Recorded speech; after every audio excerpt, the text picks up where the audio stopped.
Screen, no?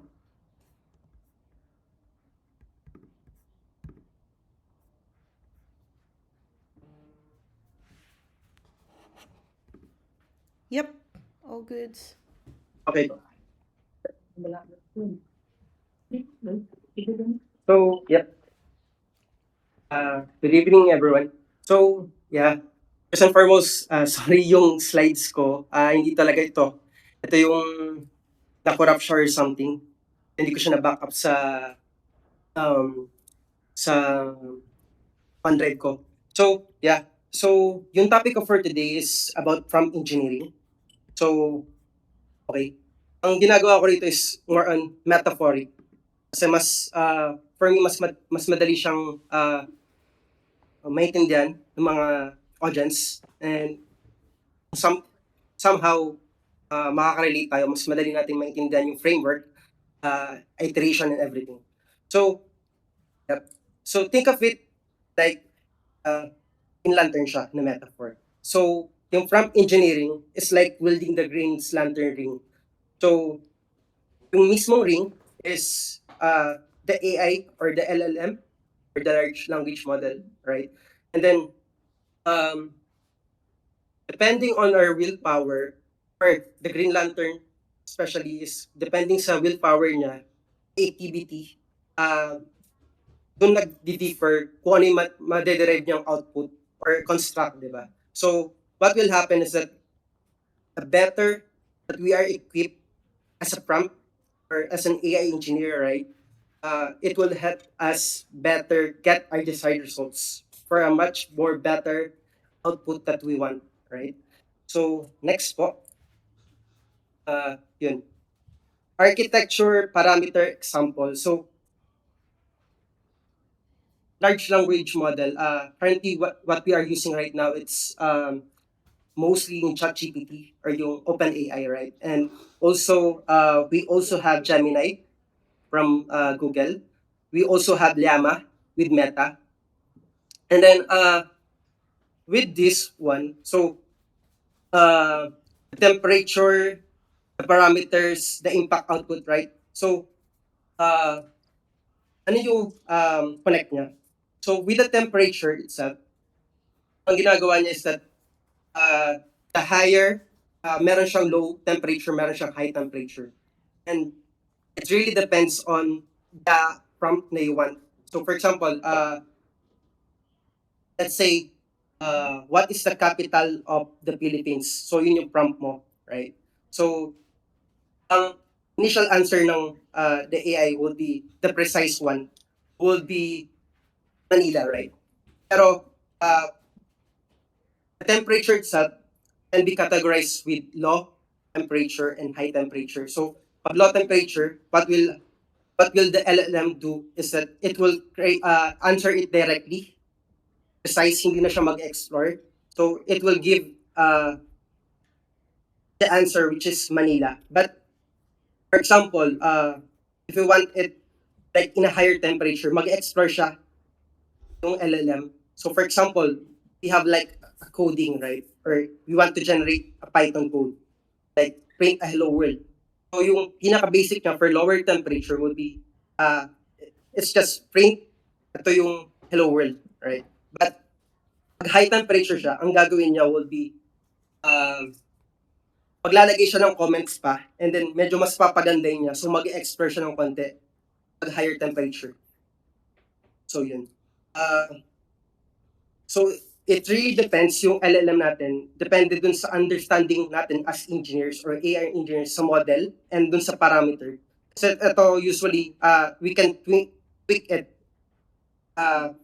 So, di ko sure kung may time ako enough, pero para mapakita dun sa AI Studio. Kasi pwede mo siyang, or dun sa OpenAI mismo, we can tweak yung mga parameters like that. Kasi, anong connect niya? So, the better kasi yung prompt mo, to be specific, nagko-correlate siya sa temperature nung ano mo, and then dun sa top case sampling niya. So, binabalance kasi ng LLM yung top case sampling. So, ang ginagawa niya, siya yung nag-adjust based dun sa result. Siya yung nagtatama nun. So, yeah, I'll go to the next. topic. Yeah. So, yun. Meron kasi tayong mga tinatawag na art from engineering techniques. So, ito yung zero shot, few shot, tsaka chain of thought. So, example will be zero shot. So, ang ginagawa lang is like straightforward lang. Kung ano yung gusto mong kailangan na input. For example, uh, you want it to summarize an article or gusto mo lang tanungin siya ng, for example, gusto ko lang siya tanungin ng um, what is prompt engineering or what is AI? So, zero shot, right?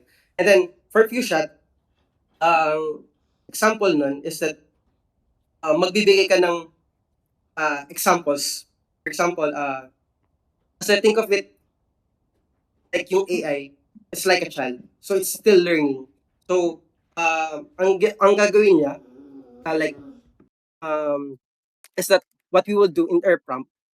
So, for example, what is, okay. For example po, yung sa Python code, we want to have, to create a simple script that will get or capture the attachment from an Outlook file, right? Or from an Outlook. So we want to download the attachment. So we will be providing a specific example. For example, dun sa script mo or dun sa prompt mo, we want to have a simple example wherein ito yung code and then it will guide you. For example, we want to download a specific subject sa Outlook, right? So, parang ganun siya. So, we will give it a bit of example or context. Na hindi lang siya yung parang, for example, yung example ng zero shot will be create a script that will download an attachment. Pero if we want to give it a few more examples, uh, we could paste the code, the initial code that we have created, and then like provide a specific instruction that we want to uh, download the specific 30 set of minutes. attachment.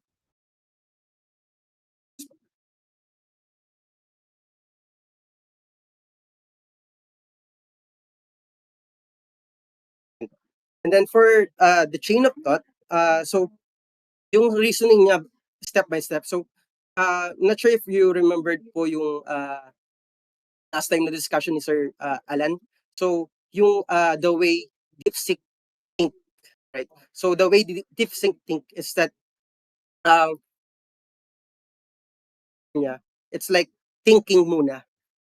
And then you could provide like a step-by-step instruction. So additionally, parang mangyari, instead of like bibigyan lang natin siya ng um, like a paragraph, pwede natin siyang gawan ng step-by-step or bullet points na, for example, first, define what, for example, what I would want is that like I would create an application or a website, right? So, imbes na like sabi natin create like a website, we could like define step by step like first website, what will be the header of this one, ano yung logo, second, what will be the features, third, ano ba yung like team natin for this one, is it ano yung team, tapos ano yung target audience natin for this one, fifth, it will be like ano ba yung gusto nating for example,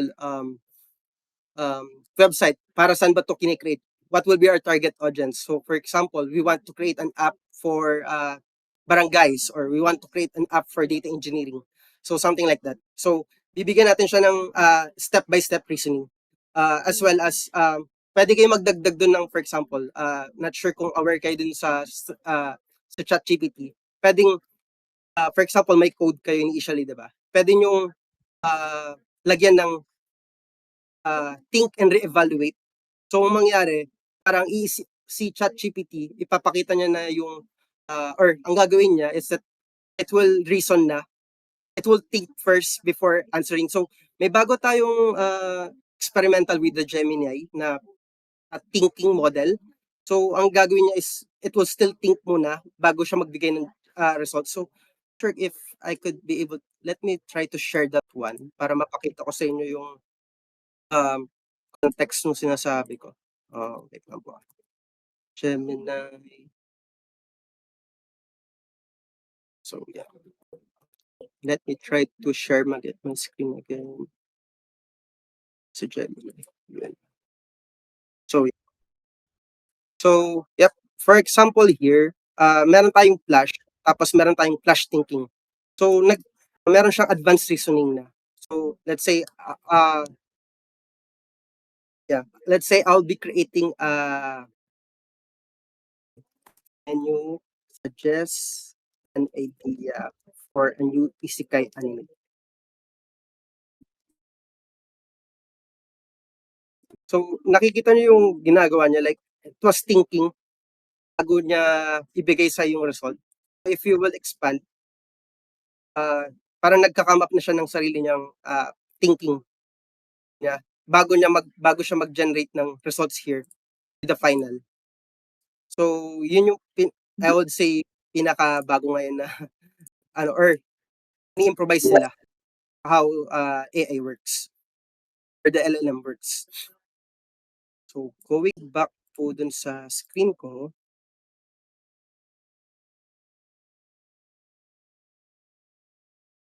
oops.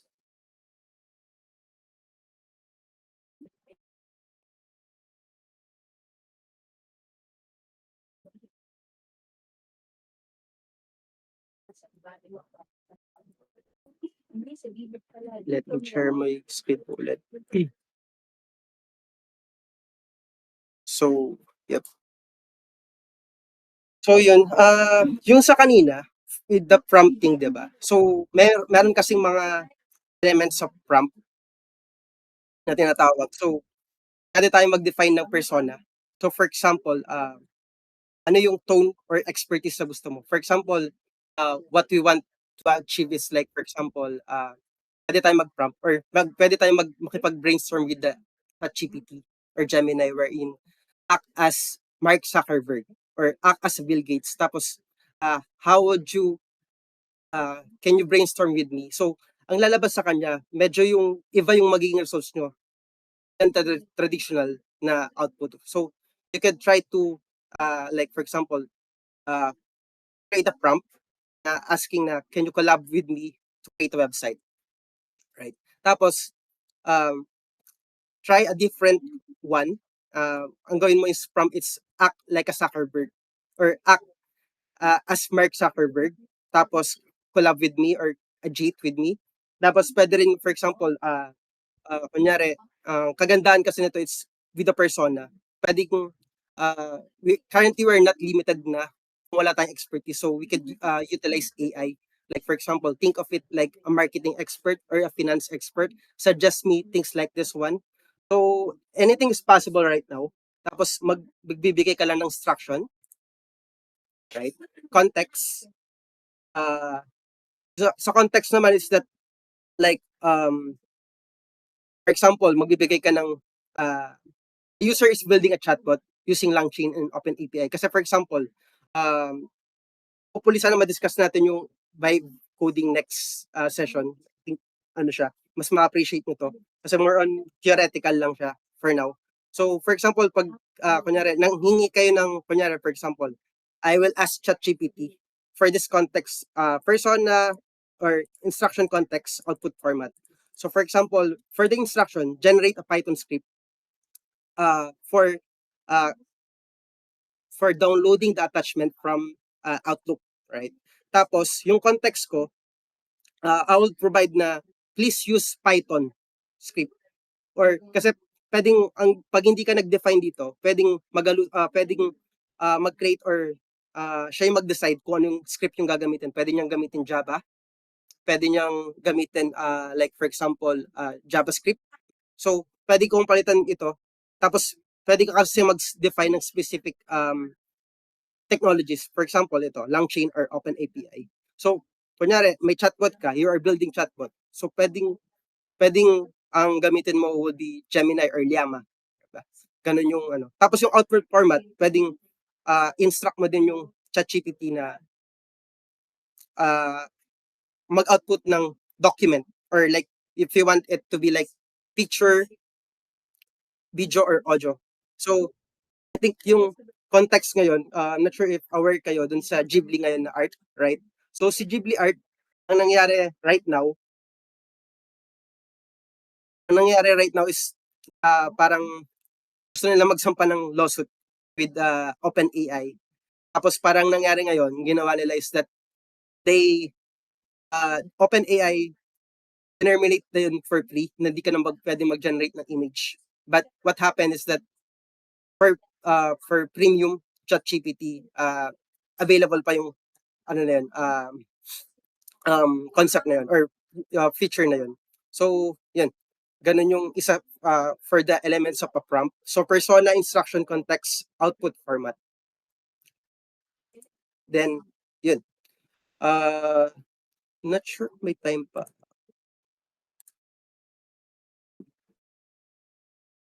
Present, okay. So far po may questions po ba? Bago ako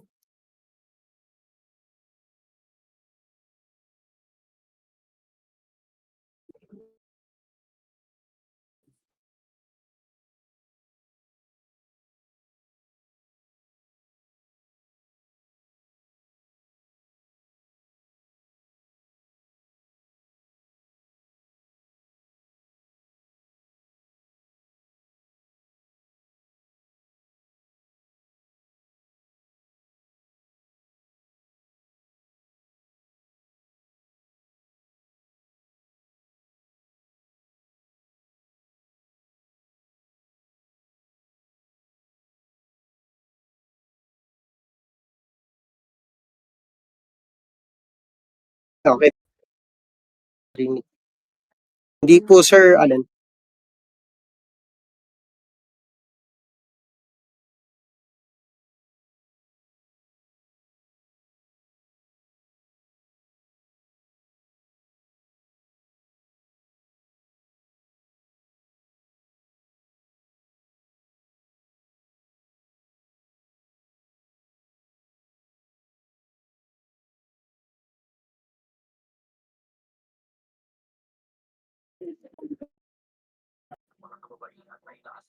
Stream lang siguro muna habang ano.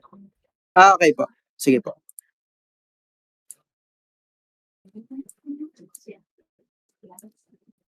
So yun, sorry po ulit kasi yung slides ko talaga ano, na-corrupt. So ayun. Eto, ano siya, yung kanina, um, yung sa AI prompts. So, yun, define task, provide context, incorporate example, tapos evaluate result. So, yung strategy kasi iterative na cycle siya. So, hindi lang mapapansin niyo yung natin or pag nagpa-prompt kayo na pag kunyari may initial kayong script. For example, create an application. Pwede tayong add ng mga additional features like add, for example, yung sample natin kanina, downloading attachment from using Python, right? So, ang gagawin niya, pwede tayong mag-add additional features like can you add email and logging features as well. So, and then parang magdadagdag lang kayo ng magdadagdag and I think yun yung good way for it na parang pwede mo ipa-summarize na, "Uy, eto yung gusto mong," kunyari nabigay na yung code, 'di ba? What will happen is that, i-evaluate mo ngayon yung results, ita-try mo ngayon yung code. Is it really really like working? Tapos napansin mo may, like for example, napansin mo nag-error siya. So, you could as well yung error results. Tapos it will help you. So, usually kasi I actually learned Python using ChatGPT. So for example, I have a task or may kailangan akong support, right? So, meron siyang existing code. What will I do is that I'll try to create a prompt with that same analogy or requirements, right? Tapos dadagdagan ko lang siya ng dadagdagan. So, yun, evaluate nyo lang ng evaluate, i-refine nyo lang ng i-refine. So, yun.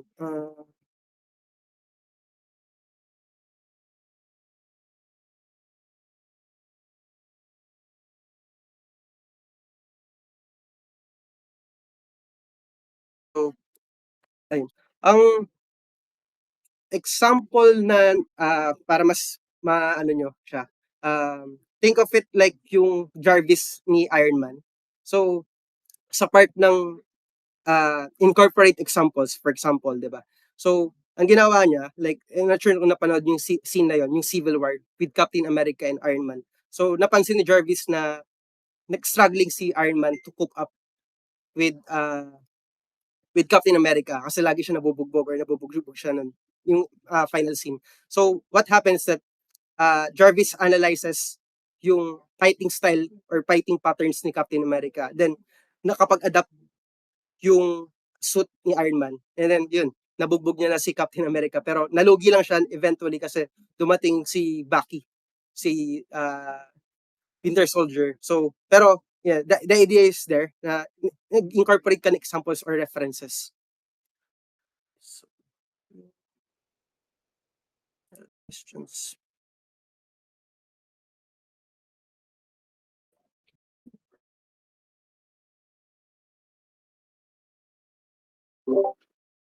Naririnig na ako. Yes po. Ayan. Tapos ka na, Renzi? Yun na ba yun? Or mayroon ka ba gusto i-share?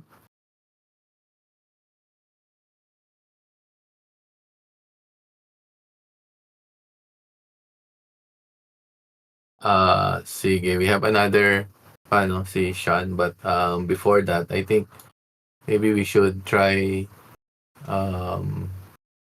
out also yung pinakita ni Renzi. So maybe lang for the benefit of everyone. Actually, I would suggest we spend a few times a few minutes trying this out kasi so for example create a business plan. Nakita yung screen ko for may suggestion for a local coffee shop. So create a business plan for a local coffee shop. So mag-analyze siya, magbibigay siya ng ganyan. Now, so I think familiar naman tayo, detailed yung result niya. But you can try changing the prompt. You are Steve Jobs, kunwari.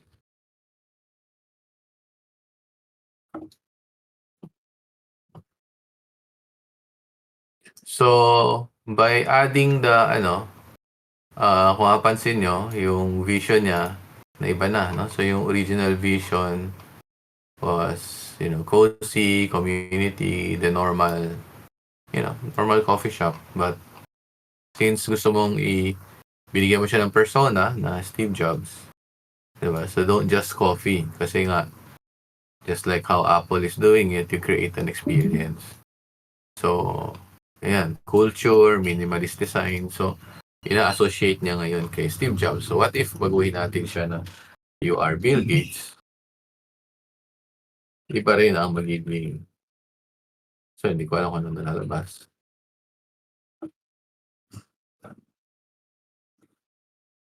More on data, more on logic, di ba? So, what if, you are Boy Abunda?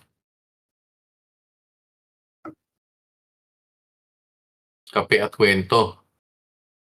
Timpla. It's not just it's a space for stories. So, makwento kasi. So you'll notice, when you give it personality, nag-iiba-iba rin talaga yung, yung response sa ChatGPT.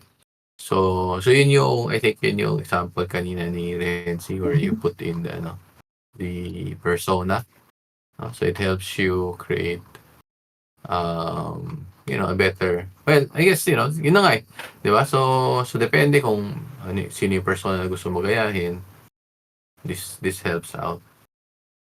Ano pa yung wala dun? I think the others naman are pretty obvious, diba? The context and the thing. But one thing I noticed yung persona, it also helps.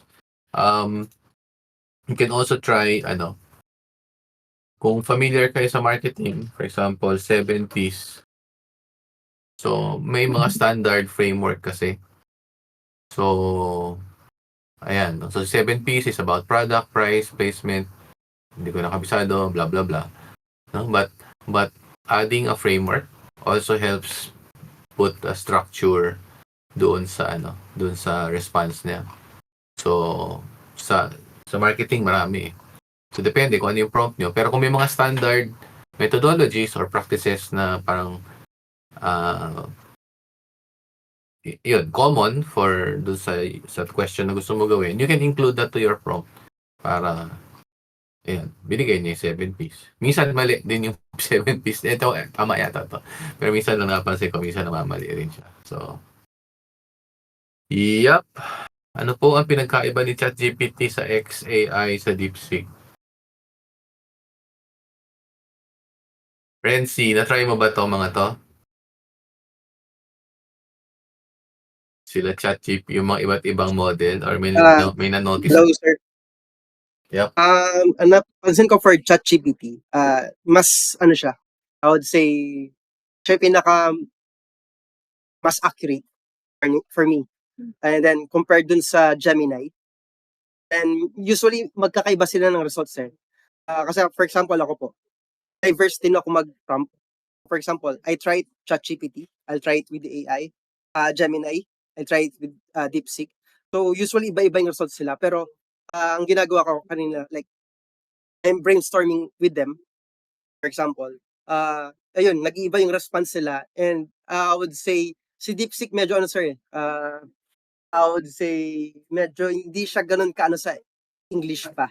But yeah, medyo depende sa tanong mo rin sir. For example, yung pagka kanina yung West Philippine Sea. So hindi iba yung sasagot niya, hindi kay Philippines. Yeah, so iba-iba yung response nila. I think similar kay Renzi, si ChatGPT I think pinakamabilis intindihin yung response. Yan yung pag-compose ng sentence, more human aligned. Pag tinignan nyo kasi yung mga metrics ng DeepSeek, Gemini ngayon ang number 1 eh. Gemini followed by DeepSeek or ChatGPT. But as a user, pag ginagamit ko siya, mas mabilis intindihin si DeepSeek yung pag-form niya ng sentence. Si ChatGPT, si DeepSeek accurate daw, kaya lang yung English niya baluktot siguro dahil gawa sa China. I think that the best is really to try it out. Most of these are free anyway. Ayan. May question dito si Mil. I'm not familiar with LLM, but I'm familiar with ChatGPT. Since we can provide data using prompt engineering, mga chain of thought, will this data become part of the training data? If you read the terms of conditions, yes.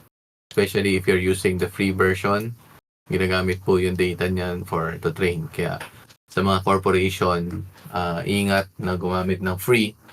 Actually, part yan lagi pagka nagtotalk ako na, if there are confidential information that you're using the free account, huwag nyo po i-feed kasi posibleng magamit for training data. We're not sure, but, kung lalabas o hindi natin magagaranti.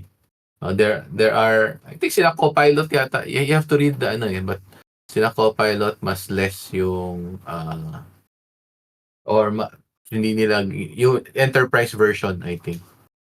Allowed po ba ang ChatGPT sa office? Depende sa company nyo. Sir Alan, dagdag ko lang po. Sige. Kasi diba yung question ni Neil po kanina is about the ChatGPT. Tapos ito kay Sir Cardinal Sin. I would say kasi pwedeng, not sure kung aware yung iba, pwede tayong mag-set up ng sarili nating LLM sa laptop locally.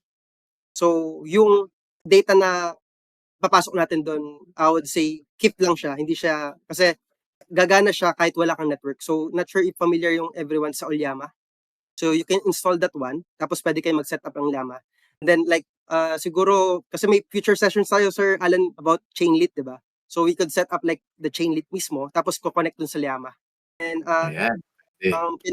pinagamit ko siya dun sa kaibigan ko. Sabi ko kasi ang requirement niya, nasa censorship yung mga chat niya with ChatGPT and everything. So sabi ko, you could try. Tapos medyo ano rin siya, natatakot din siya kasi baka yung data niya is lumabas. So you could try yung Ollama, set up kayo, tapos Chainlit for that. Para kahit wala kang internet, magamit yung capability. Yun nga lang, hindi siya ganun ka-accurate, Sir Alan, di ba? Yung sa Llama kasi it will require higher memory. Kasi may mga Oo. specific Llama models dun eh. Yung pag dinownload nyo yung 48 GB ata yun, yung malaki. Ano siya, mas okay siya, pero Hindi nga tatakbo sa parang computer gagapang yun. yung gagapang yung ano, yung laptop or ano mo eh, kailangan ano, Ay, i-set mga up mo siya 8 sa billion lang, 7 billion, opo. parameter siya kaya sa local. Yung mga Quantized model. pretty ano po, yung mga pretty general po na tanong, pwede natin siyang gamitin. Correct. Pero may hindi pa tapos yung meal. Meron pa siya. What would happen? Will the model assume it is a right information or will? Good question. I don't know kung ibig sabihin kung finid mo siya ng wrong information, chinat mo siya na ano ba? Or anyway, something wrong. Tapos kung mapipick up niya at i-reply niya sa iba. Hindi ko for sure. I don't think automatic yung I would assume hindi automatic yung pag-train ni OpenAI. May mga nagre-review nun. Usually ginagamit lang naman kasi nila yan to understand how users are prompting and whether the system is responding correctly. Okay, we have another question. What if the data was fed as a training data in the future? Ayun na nga. Ay, sorry. Sagot na natin yan. Ayan, so mabagal lang yung local models, usually ang issue lang mabagal, tsaka kailangan ng malaking memory. So kung maganda yung computer nyo, good for you. Okay. I think we have another speaker pa, Sir Sean. Hello po. Yes. Go Ready for po it. ba? Yeah.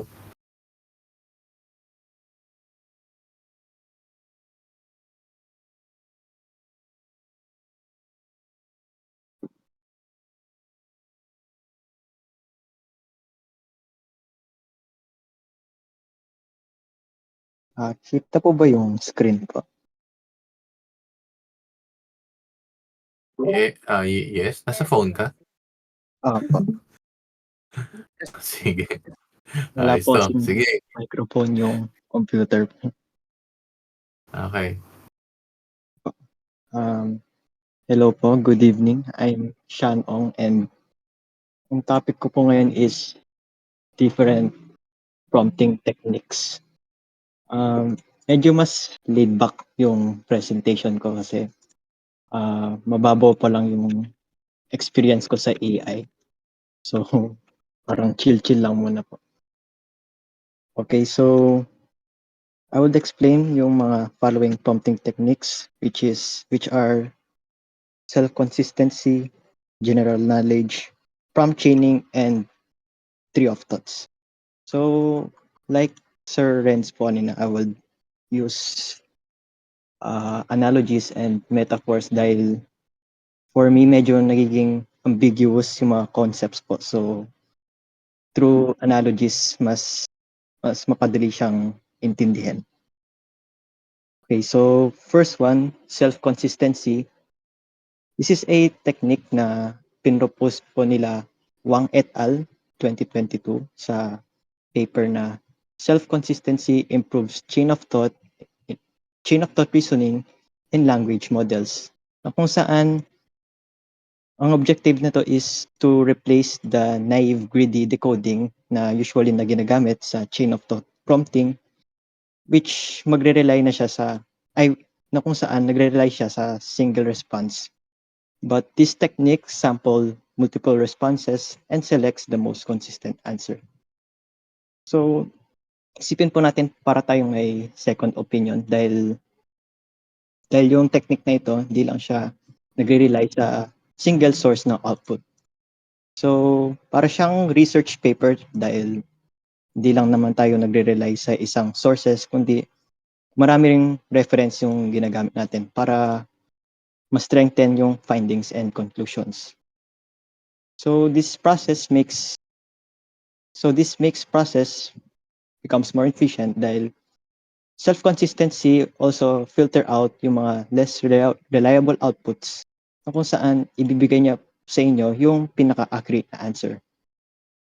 So a good example ng self-consistency is using it for questions na may factual answers na kung saan hindi na kailangan mag-reason ng AI, but it would simply produce the most accurate and consistent output based sa existing knowledge na meron tayo ngayon. So makikita natin dito sa diagram na sa self-consistency, naka-diversify yung mga reasoning paths. Kung na-experience nyo sa ChatGPT minsan yung papapilian niya kayo ng output kung alin yung gusto nyo, alin yung mas prefer yung response. Ito yung magandang example doon. So next one is general knowledge. So ang general knowledge naman is another technique used in prompt engineering na ni-introduce niya naman is yung ability na i-incorporate yung background knowledge and information na meron siya to make more accurate predictions. So this basically works by having AI generate relevant knowledge and data related to the user's prompt and then integrating it to the final output. So which is based din dito sa photo na to. So in a way, parang mas nagiging humanized na yung AI dahil may ability na siya mag-rationalize based dun sa background data na meron siya. So dahil sa ability na ito, pwede na siyang mag-streamline ng mga various processes tulad ng research, writing, discussions dahil meron na siyang sariling pag-iisip. So, personally naman, nagagamit ko tong technique na to dahil yung sa ChatGPT, meron din siyang, if familiar kayo dun sa memory, yung parang personalized memory. Yung na-store niya yung nakakapag-store siya ng data based dun sa mga prompts na binibigay natin sa kanya para ma-personalize din yung mga output and mag-generate siya ng response based dun sa data na nandun sa personal memory. So, ito po yung isang example. Meron tayong knowledge dun sa prompt and based dun sa knowledge na yon, napag-generate na siya ng answer. Okay, so next one is prompt chaining. Ang prompt chaining naman, medyo straightforward naman siya dahil instead of having everything in a single input, yung desired output natin is makuha natin siya through small and incremental steps na kung saan yung mga complex concepts ay i-breakdown natin into smaller pieces para ma-process ng AI na kung saan gagawa tayo ng chain of prompt operations imbis na isang prompt lang. Since divided siya, tsaka naka-diversify yung prompts natin, mas madali ma-identify and ma-resolve yung issues dahil may kita natin agad kung aling component yung kinakailangan ng debugging or kailangang i-handle na issue. So, isipin lang natin siya parang mga Lego pieces na kung saan i-handle natin yung each individual component para makarating tayo dun sa desired goal or yung output na gusto nating makuha. Yun nga, intuitive naman siya dahil structured siya at nakakapag-produce siya ng higher quality output since meron tayong room for control na kung saan useful din siya sa mga ibang task. And personally, ginamit ko po siya dun sa case study namin para sa final output namin. Basically, gumawa kami ng parking lot database used through object-oriented programming concepts na kung saan medyo hindi ako familiar dun sa mga ibang concepts dahil very new pa lang sa akin yon. And through prompt chaining, na-identify ko naman kung alin sa mga files or classes na pwede kong i-enhance or ayusin. So, next one naman po is, and last one is tree of thought. So, tree of thought is a technique proposed by Yao et al. 2023 and Long 2023, which is a framework that generalizes over a chain of thought prompting, which encourages exploration over thoughts, in which provides space for the language model to evaluate and reason out the necessary steps before producing the final output. This process is composed of two main stages, which generates the thoughts first, and then it is implemented with a search algorithm such as breadth first search and depth first search to enable systematic exploration of thoughts with a look ahead and backtracking. So medyo identical siya dun sa generate knowledge na technique since pares silang nag-iisip, like thinking framework. But instead of nagre-rely dun sa background knowledge and data, it mainly explores and branches out different reasoning paths in order to come up with a conclusion. So, may observe natin dito sa third or second part ng photo image yung sa tree of thoughts. Bali, meron tayong parang tree-like structures na kung saan yung mga green is yung algorithm na nag-explore siya kung aling path yung pinaka-efficient and pinaka-accurate para dun sa output. So basically, parang ginagaya niya yung pag-problem solve natin as human beings na wala naman talagang correct na answer but magta-try ng mga bagay-bagay para makapag-come up ng solution na kung saan mag-provide ng more rigorous arguments and conclusions if we're going to use it for discussions and the like. But this means na magko-consume din siya ng mas maraming computing power. So overall, beneficial pa rin siya in multiple tasks as well. So that ends my presentation and I would like to conclude na yung mga na-discuss ko po ngayon is self-consistency, which is a way of diversifying outputs, then generate knowledge, which generates knowledge and outputs through background knowledge and data. Then third one is prompt chaining, where we use incremental steps to come up with our desired output. And lastly is tree of thought, which basically branches out reasoning paths to come up with a solution. Yun lang po. Thank you for listening. And may questions pa po ba? Okay. Thank you, Sean. Questions daw. Ano yung mga tanong ba kayo doon sa mga na-present? Feel free to chat. Otto, may question, sir. Mail ba to? Which prompting technique daw ang pinaka-effective? Personally po yung tree of thought kasi minsan ginagamit ko rin yung AI for I would not say I would recommend na gamitin to pero kapag like merong mga personal stuff na kailangan i-figure out, naghihingi ako ng recommendations kung anong steps or anong pwedeng gawin para ma-solve yung mga problems. Pero usually, Ano to? Love life ba to? hindi naman po. Like, usually, ano naman po, academic stuff naman po siya. Tinry mo ba magtanong ng love life?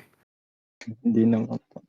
Anyone, may try niyo na ba yun? Kung may kung ano mga recommendation niya? May mga gusto kayo i-share dyan, yung mga broken hearted, kung paano kayo natulungan ni ChatGPT. Oo, pag nag-ghost, anong gagawin, no? Try nga natin. Wait lang, Sir i-share Alan, screen ko. pwede tayo mag-integrate ng nung ChatGPT or AI or LLM with Bumble, mga ganun. Parang feeling ko wala pa nakagawa ng ganung use case. Yabang! Wala pa. Nag-ghost ako ng jowa ko. 3 weeks na. Sad ako. Ano gagawin ko?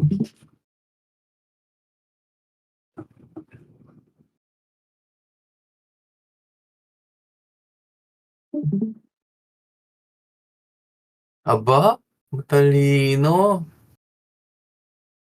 Dinaan niya sa, anong tawag dito? Yung stages of grief ba yun? Alam niyo ba yun? Acceptance. Ano yun? Hindi ko naman alam. Basta may ganun yan eh. Ayan o. Acceptance. Something something. Anyway. Sige. Joke lang. Anyway, so napansin nyo, ginagamit din niya yung mga framework, no? Sample daw, sabi ni Casey. Ano bang pwede natin i-sample, Sir Sean? Tree of thoughts. Ano ba yung, saan ba siya nagamit? Ako po usually dahil meron pa kaming subject na computer ethics po, and usually doon ko po siya nagagamit para mag-discuss ng mga medyo philosophical po and social na Philosophical. Sige. concepts po. Try Ganun. natin. Magandang topic yung ethics sa bagay. Sakto sa ano natin ngayon. So, anong area sa ethics ang gusto natin i-discuss? Anong gusto natin itanong?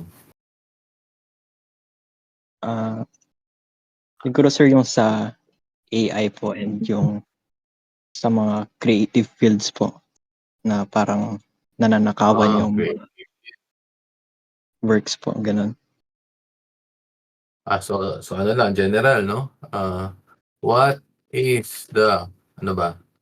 Paano ba siya pinopromote lang natin?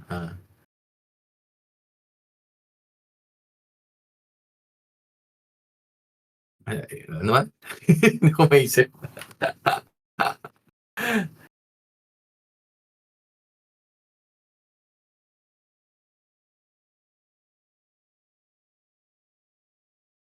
Kunwari ganito. Pero, di ba gagayahin ni ano to? Yung tree of thoughts. So, paano ito ipapasok yung tree of thoughts dito?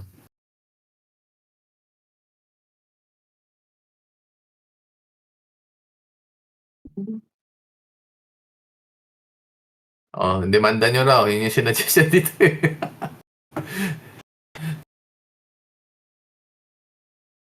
So, paano ka, for example, Sean, like, so ito na yung naging sagot niya, anong pwede natin gawin? Siguro po, pwede po natin i-expand or mag-provide din po ng counter arguments dun sa mga sabi niya po para ma-utilize Sige. po natin yung tree of thoughts How na can I technique. control reproduction? Parang ganyan. What laws can I use to seek legal action? So, ganun ba yun? Parang base sa reply niya, sasanga ka doon sa topic para makapag-dig deeper ka. Yes po. Ayan, no? Binigay siya, oh.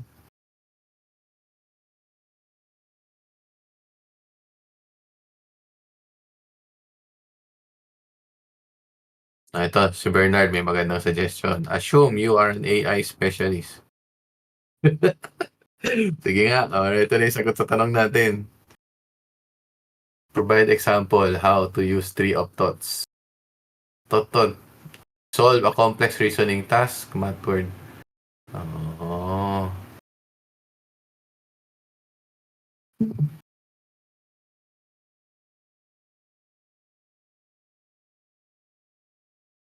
Oo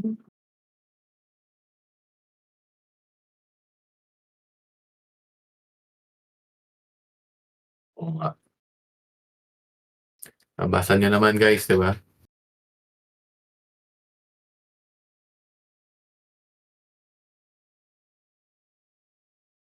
Nag-decide siya ano? Ayan oh. Tama ba? Nag-decide siya? So, nagbigay siya ng iba't ibang option, nag-decide siya na dapat third daw. So ba yan? Target paralegals in BPO with customized workflows.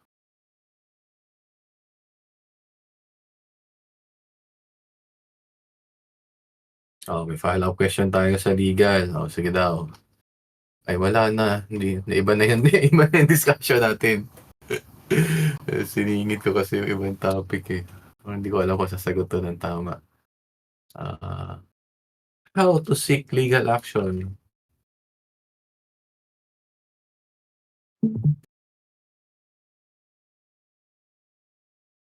When other party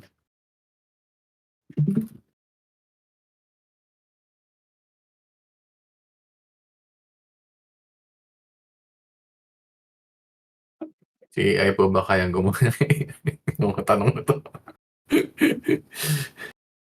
Try mo.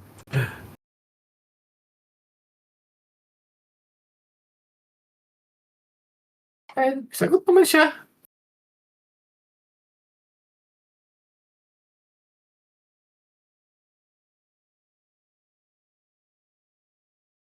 Ayan, may mga question pa ba? May mga gusto ba kayong explore sa prompting? Tree of thoughts? Pa nga ba yun? The pension, no? I think the best way is to explore, no? So, kung may madadagdag lang ako, one thing to notice, no, itong prompt engineering, what works now will not necessarily or is not necessarily required in the future. Kasi nga, sabi nga natin kanina, si AI, inaaral niya kung paano tayo nagpo-prompt sa kanya. So, kung na-observe nila na may, for example, yung strawberry. Hindi ko alam kung alam niyo yung strawberry. How many R's in strawberry? How many R in strawberry? Nung una yan, may issue siya dyan. Hindi niya tawag ito? Ma-compute ng maayos. Then, naging ano siya, all over na meme. But then, eventually, in-update din ni ChatGPT yung model nila, so kaya nang sagutin. So yung mga prompt engineering na pinapractice before, may no longer be needed ngayon kasi lalo na kung madalas, napansin na na valid na, yung chain of thought, hindi mo na kailangan mag chain of thought ngayon. Minsan automatic na. Nakukuha na niya yung tamang sagot. No? So, I think mas mahalaga pa rin talaga is the critical thinking, how to ask properly, to iterate properly, especially to handle hallucinations. Kasi alam naman natin, hindi siya perfect. Lagi posible siya magkamali.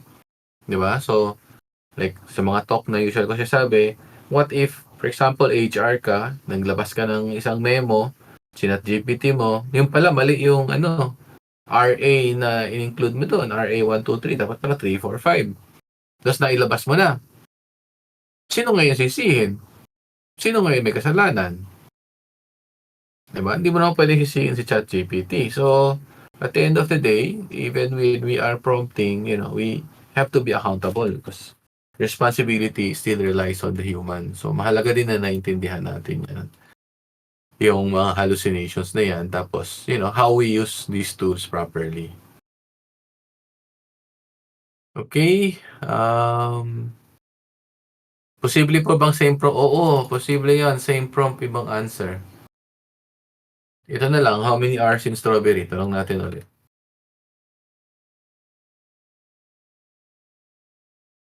Yan, magkaiba na, Try natin ulit. I mean, same meaning, but, the words are different na. Iba na naman. Di ba? So, So, iba-iba siya.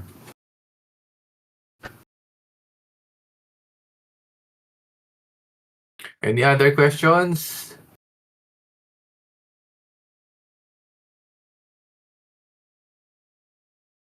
Happy na ba? Happy na ba ang ating audience? I would again invite everyone na mag-volunteer to speak para sa ating group study. Ito po ay yung mga naunang topics are the easier ones. I think we'll get to more advanced topics as we go. Pwede rin po kayo mag-volunteer. May nag-volunteer na ano ngayon Si Mark, nandito ba si Mark? As an inquirer. Pwede rin po kayo mag-volunteer sa inquirer. Kayo yung magtatanong para naman mas lively yung ating discussion. Ikaw ba si Mark? Akala ko nga, ikaw si Sean yung magpe-present kasi yung mga names, iba-iba. Marami naman tanong si Cardinal Sin, siya si Mark Sandrino. Ayan. Ayan, Mark. Ano na yung question mo?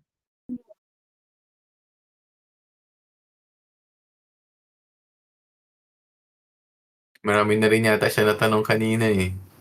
May prompt engineering jobs po ba sa LinkedIn? Hindi ako sure sa Pilipinas kung meron. Dati sa US marami pero well, guys, alam nyo ba kung may mga prompt engineering jobs? Hindi ako naghahanap ng trabaho eh. Hindi ko alam ang sagot.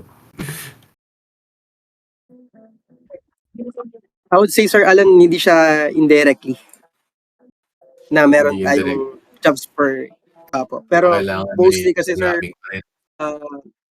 yes po. Saka prompt engineering kasi it's like parang yun na yung core, tapos applicable na siya. So, right now, yung like yun you mentioned, Sir, di ba, dati, with the workshop na it's the time now to learn and adapt with AI. So, yun. Yung AI study group na to really helps kasi nagiging aware tayo na yung possibilities ng AI. Oo, very good observation, Renzi. Kasi malabong may job na ang trabaho mo, si ChatGPT lang ang gamit mo. No? So, usually, meron ka pa rin ibang function, ginagamit mo si ChatGPT as a tool para mapabilis yung work mo, di ba? Kung prepare ka ng mga contract, kung sa HR ka, kung analyst ka, gagawa ka ng mga specification, yan, you use ChatGPT para doon sa tool. But kung full-time lang ng ChatGPT, baka di ka na rin kailangan ng boss mo. So, kailangan mag-develop pa rin natin ang ating domain expertise. Yung pa rin yung pinakamahalaga. At the same time, kung maging expert na tayo na magpa-prompt, kaya nating i-assess kung tama ba yung pinagsasabi or kung paano gamitin yung mga sagot, di ba, to our job. That makes us more that do our job better, make us more productive also. So I think mas mahalaga pa rin yung domain expertise. So kung halimbawa programmer ka, mas magiging mahalaga yung prompt engineering kasi kino-code yan sa loob ng ginagamit yung mga skills na yan habang nag-build kayo ng mga application. Users are prompters na. Oo, actually tama yan. No? So I think it's only a matter of time lahat basic skill na yung prompt. Parang paggamit ng calculator. Ganoon lang din gumamit yung ChatGPT. So, para sa mga di pala nakakita, ito yung link ulit natin. Baka may mga gusto pa mag-volunteer. Even as, inquirer, okay na rin. Kung di pa kayo, yan. Inubos na ni Mark. Oo, prepare na siya na napakaraming tanong. Or kung may gusto kayo mga topic, ito kasi si Dan nag-volunteer na ng ibang topic. Pwede rin naman. Sir Alan, isingit ko na rin yung certificate nila para ma-encourage naman yung iba na mag-participate next time. Sige, anong? Ito, share screen ko yung certificate ni Sir Renzi and Miss Sian. Ayan, no? So, Yahoo! Meron na kayong madadagdag sa resume nyo. Di ba? Kung naghahanap kayo ng trabaho, naging speaker na kayo sa Data Engineering Pilipinas. About AI. Certificate of Oh. participation.